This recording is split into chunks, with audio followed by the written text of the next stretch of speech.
Hello guys, সবাই কেমন আছো? তো পিউ ব্লকে সবাইকে স্বাগত জানাই। আর দেখো আমাদের ঘর আজকে যে ভেঙে ফেলেছে।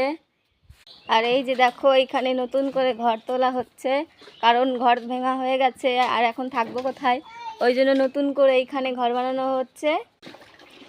বাকি আমাদের ঘর ভাঙা হয়ে গেছে। তোমার কিছু বলার আছে? কিছু বলার আছে? কি বলবা? কি বলবা?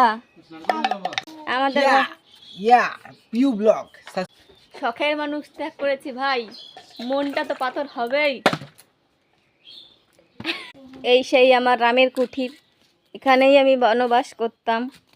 আজকে সেই বনবাস থেকে আমরা এই বনবাস থেকে রাজপ্রাসাদে যাব। তো কিছু বলো। দুঃখ লাগছে, বনবাস থেকে রাজপ্রাসাদে যেতে ইচ্ছা করছে না আমার। আমি বনবাস থেকে রাজপ্রাসাদে যাব না, বনবাসে থেকে যাই। বনবাস